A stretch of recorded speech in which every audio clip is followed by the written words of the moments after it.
Welcome to heavenly சமையல். இது என்னோட 50வது வீடியோ. அதனால் ஒரு சூப்பரான ஸ்வீட் ரெசிபி தான் பார்க்க போகிறோம். நம்ம பார்க்க போகிறது பாசந்தி. வாங்க வீடியோக்குள்ளே போகலாம். நாம் இன்றைக்கி பாசந்தி செய்ய போகிறோம். இதுக்கு 1 லிட்ரு பால் அடுப்பில் ஊற்றி வச்சுருக்கேன். கொஞ்சம் குங்குமப்பூ சூடான பாலில் ஊற வச்சுருக்கேன்.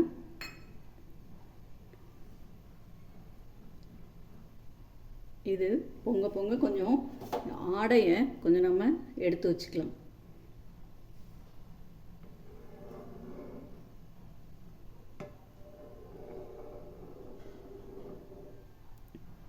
ஆடை வர வர கொஞ்சோண்டு எடுத்து எடுத்து எடுத்து இந்த இதில் போட்டு வச்சிடலாம்.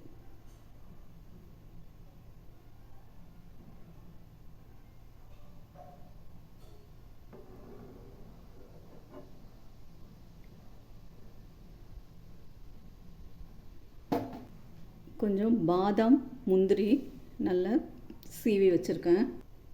பால் லோ ஃப்ளேமில் தான் இருக்கணும். அப்போ தான் ஆடை நல்லா வந்துட்டே இருக்கும். அப்பப்போ அடி பிடிக்காமல் நடுவில் கிளறி விட்டுட்டே இருக்கணும். இப்போ பால் கொஞ்சம் சுண்டிருக்கு. இந்த ஸ்டேஜில் நம்ம ஊற வச்சிருக்கிற குங்குமப்பூவும் கொஞ்சமாக சுகரும் சேர்த்துக்கலாம். ஒரு 2 டீஸ்பூன் சுகர் சேர்க்குறேன். அப்புறமா பார்த்துக்கிட்டு அப்புறம் சேர்த்துக்கலாம் வேணும்னா.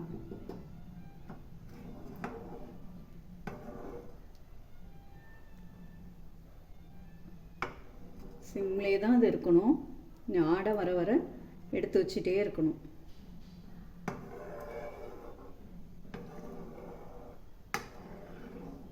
இதில் நம்ம கட் பண்ணி வச்சுருக்கிற பாதாம் முந்திரி கொஞ்சம் போட்டுடலாம்.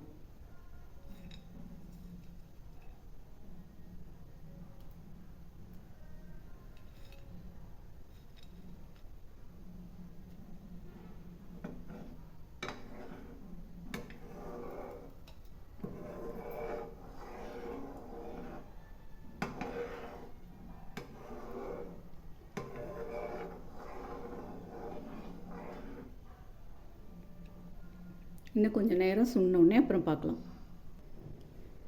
பால் பாதியாக நல்லா சுண்டிருச்சு. ஆனால் இன்னும் சுண்டணும். அந்த ஓரத்தில் இருக்கிற ஆடையெல்லாம் எடுத்து விட்டுட்டே வரணும். அப்போ தான் சீக்கிரம் பால் திக்காகும். இதை பாருங்கள். சிம்லே இருக்கிறதால இது கொஞ்சம் நேரம் ஆகும். இது நல்லா கொதிக்கட்டும். பால் நல்லா சிம்லே நல்லா பொங்கிட்டு வருது. இதை பாருங்கள், நல்லா ஆடை நிறையா வருது. அப்படியே ஓரமாக ஒதுக்கி விட்டுட்டே இருக்கணும். இதில் ஒரு ஏலக்காய் தூள், ஒரு 2 ஏலக்காய் நல்லா நசுக்கிட்டு அந்த உள்ளே இருக்கிற பருப்பு மட்டும் நசுக்கிட்டு இதில் போட்டுடலாம்.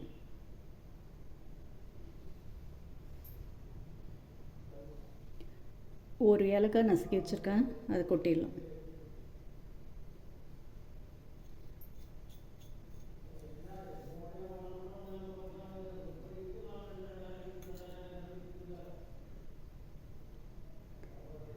நல்லா இந்த ஆடை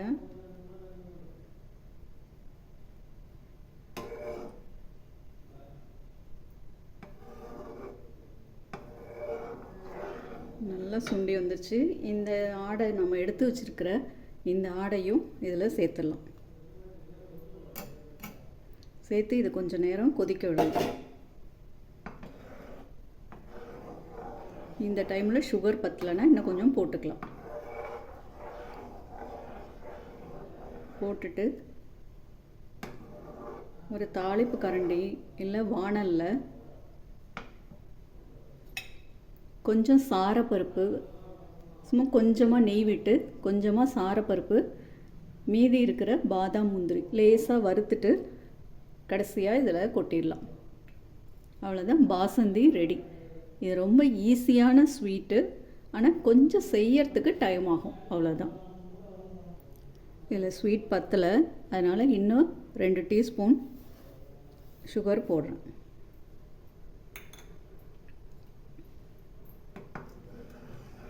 இது இன்னும் கொஞ்சம் நேரம் சுண்டுச்சுன்னா அப்புறம் அந்த பருப்பெல்லாம் நெய்யில் வறுத்து கொட்டிட்டு ஆஃப் பண்ணிடலாம். அவ்வளோதான், பாசந்தி நல்லா திக்காயிடுச்சு. அவ்வளோதான், ரெடி ஆயிடுச்சு. இப்போ இந்த பருப்பெல்லாம் வறுத்து போட்டுடலாம். தாளிப்பு கரண்டியில் 1 டீஸ்பூன் சாரப்பருப்பு,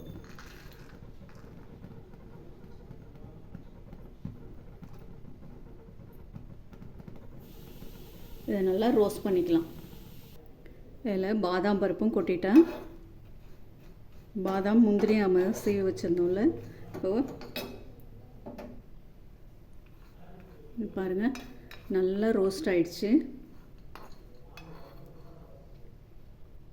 இதை நம்ம பாசந்தியில் கொட்டிடலாம். ரோஸ்ட் பண்ணி வச்சுருக்கிறத இதில் போட்டுடலாம். அவ்வளோதான், நம்ம பாசந்தி ரெடி ஆயிடுச்சு. இதை ஃப்ரிட்ஜில் வச்சு நல்லா சில்லுன்னு சர்வ் பண்ண வேண்டியதான்.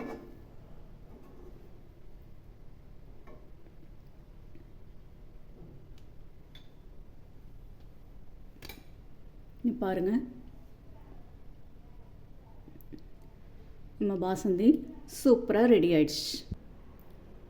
நம்ம பாசந்தி சூப்பராக ரெடி ஆயிடுச்சு. கண்டிப்பாக செஞ்சு பாருங்கள், சாப்பிட்டு பாருங்கள், கமெண்ட் பண்ணுங்கள், என் சேனலை சப்ஸ்கிரைப் பண்ணுங்கள். தேங்க்யூ.